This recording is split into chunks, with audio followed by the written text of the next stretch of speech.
అంటే switch case statements menus execute చేస్తూ చేయాలన్నప్పుడే special కేస్గా use చేస్తారు. ఎన్ని కేసెస్ అన్నా రాయొచ్చు, డిఫాల్ట్ కూడా రాయొచ్చు. ఎగ్జిక్యూషన్ ఆఫ్ ద ప్రోగ్రామ్ చాలా పర్ఫెక్ట్గా ఉంటుంది ఒక మెనూ డ్రివెన్ ప్రోగ్రామ్కి.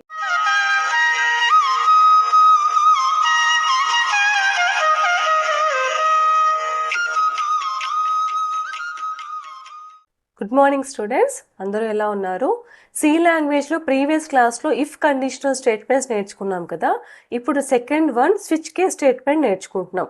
If conditional statement and switch case statement both are related to the conditional control statements. ఈ టూ పార్ట్స్ ఉన్నాయి. Okay, so without any delay let us start switch case statement. So we're going to start the switch case statement. Switch case స్టేట్మెంట్లో first ఒకసారి syntax చూద్దాం. Switch and expression start అయిన తర్వాత value suppose equal అవుతాయి అంటే ఆ expression కానీ మనం రాసిన కండిషన్ కానీ సాటిస్ఫై అయితే వాల్యూ ఈక్వల్ అయితే we start the case 1.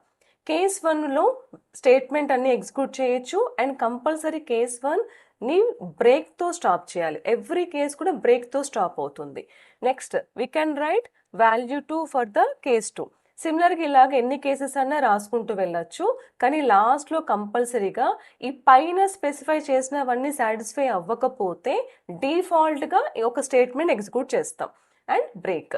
Okay, so this is the switch case statement. ఇక్కడ స్విచ్ కేస్ స్టేట్మెంట్లో most important one, it is having highest number of keywords. ఆ కీవర్డ్స్ ఏంటి అంటే first one is the switch, second one case, next one is break and next one is default. So this is the only statement which is having maximum number of keywords. Okay, next దీన్ని ఒక float chart లాగా చూపిస్తాను. Now expression satisfy అయింది అనుకోండి, ఇక్కడ expression satisfy అయిపోతే case 1 will execute. Case 1 execute అయిపోయి case 1 satisfy అయిపోయి స్టేట్మెంట్స్ అన్నీ అయిపోతే డైరెక్ట్గా it will come and stop, అంటే లాస్ట్కి వచ్చేస్తుంది. కేస్ 1, కేస్ 2, కేస్ 3 మిగతావి ఎగ్జిక్యూట్ అవ్వవు అనమాట. ఎందుకు అవ్వవంటే బ్రేక్ అని రాస్తున్నాం. బ్రేక్ అంటే అక్కడికి కేస్ స్టాప్ అయిపోతుంది. సపోజ్ కేస్ 1 సాటిస్ఫై కాలేదు అనుకోండి, దెన్ కేస్ 2 విల్ ఎగ్జిక్యూట్. ఈ కేస్ 1, కేస్ 2, కేస్ 3 ఏవీ సాటిస్ఫై కాలేదు అనుకోండి, డైరెక్ట్గా డిఫాల్ట్ ఎగ్జిక్యూట్ అయిపోయి అక్కడ ఉన్న స్టేట్మెంట్స్ అన్నీ ఎగ్జిక్యూట్ అయిపోయి it will come and stop. Now ఈ స్విచ్ కేస్ స్టేట్మెంట్ని ఒక ప్రోగ్రామ్ ద్వారా కూడా చూద్దాం. Okay, so switch case statement program కోసం నేను ఇవాళ ఏం ఎగ్జిక్యూట్ చేస్తున్నాను అంటే all the arithmetic operators execute చేస్తున్నాను. Now here I'm writing a addition, 2 subtraction, 3 multiplication, 4 division ఇలా రాస్తే మీకు మెనూ క్రియేట్ అవుతుంది. And this switch case statement specially designed for the menu driven programs. Okay, so enter 2 values, ఎందుకంటే అన్నిటికీ కూడా మనకు 2 values కావాలి కాబట్టి ఎంటర్ 2 వాల్యూస్ రాస్తున్నాను. Now I'm writing the switch case. Switch choice అనేది సిహెచ్లోకి వస్తుంది కాబట్టి సిహెచ్ తీసుకుంటున్నాను. నెక్స్ట్ కేస్, కేస్ 1లో మనం ఏం రాసాం, ఇక్కడ 1లో అడిషన్ రాసాం కాబట్టి అడిషన్ రిలేటెడ్ కోడింగ్ మనమే రాయాలి. మనం ఇక్కడ కోడింగ్ రాంగ్ రాసాం అనుకోండి, ఆన్సర్ రాంగ్ వస్తుంది. సో 1లో అడిషన్ ఉంది కాబట్టి అడిషన్ ఆఫ్ 2 నెంబర్స్ ఆన్సర్ చూపిస్తున్నాను. నౌ ఈ కేస్ ఇక్కడ స్టాప్ కావాలి కదా, సో బ్రేక్. సిమిలర్గా నెక్స్ట్ కేస్ 2 కూడా రాయొచ్చు. కేస్ 2లో మనం పైన రాస్తుంది సబ్ట్రాక్షన్ కాబట్టి సబ్ట్రాక్షన్ రిలేటెడ్ కోడింగ్ ఇక్కడ వస్తుంది. a minus b. Now printf subtraction answer equals to %d, that is format specifier, comma c. Next break. సిమిలర్గా కేస్ 3 కూడా రాయొచ్చు. కేస్ 3లో ఏం రాస్తాను చూడండి, మల్టిప్లికేషన్. కేస్ 4లో డివిజన్. నౌ ఏవి కూడా స్టేట్మెంట్ మనకి ఎగ్జిక్యూట్ కాలేదు అనుకోండి, అప్పుడు ఏం క్రియేట్ చేయాలి, డిఫాల్ట్ స్టార్ట్ చేసి నౌ printf 1, 2, 3, 4 ఉంటే ఆన్సర్ వచ్చేస్తుంది. ఇది లేదు అని అంటే ఆన్సర్ రాకూడదు. So that's why we write invalid option.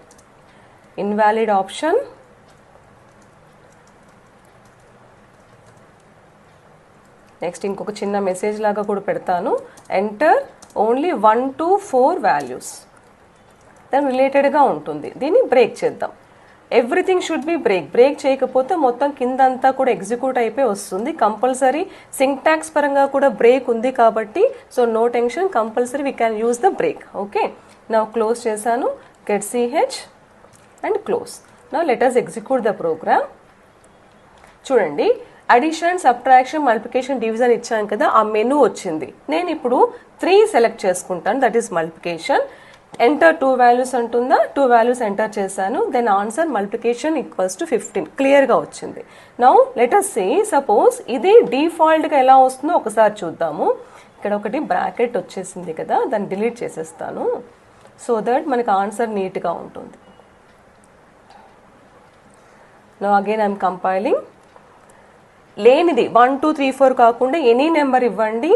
Of course value అడుగుతుంది. అడిగిన తర్వాత default invalid options enter 1 to 4 values only ఇలాగే చెప్తుంది. So this is the special case for the switch case statement. So చూసారు కదా స్విచ్ కేస్ స్టేట్మెంట్ ఎలా execute అవుతుందో. ఇలాంటి switch case statements menus execute చేస్తూ చేయాలన్నప్పుడే స్పెషల్ కేస్గా యూజ్ చేస్తారు. ఎన్ని కేసెస్ అన్నా రాయొచ్చు, డిఫాల్ట్ కూడా రాయొచ్చు. ఎగ్జిక్యూషన్ ఆఫ్ ద ప్రోగ్రామ్ చాలా పర్ఫెక్ట్గా ఉంటుంది ఒక మెనూ డ్రివెన్ ప్రోగ్రామ్కి. స్పెషల్లీ ఇలాంటి స్విచ్ కేస్ స్టేట్మెంట్స్ మనం ప్యాకేజెస్కి జావాలో, నెక్స్ట్ ఫంక్షన్స్కి సి లాంగ్వేజ్లో, ఫంక్షన్స్ అండ్ ప్యాకేజెస్ పైథాన్లో యూజ్ చేస్తారు.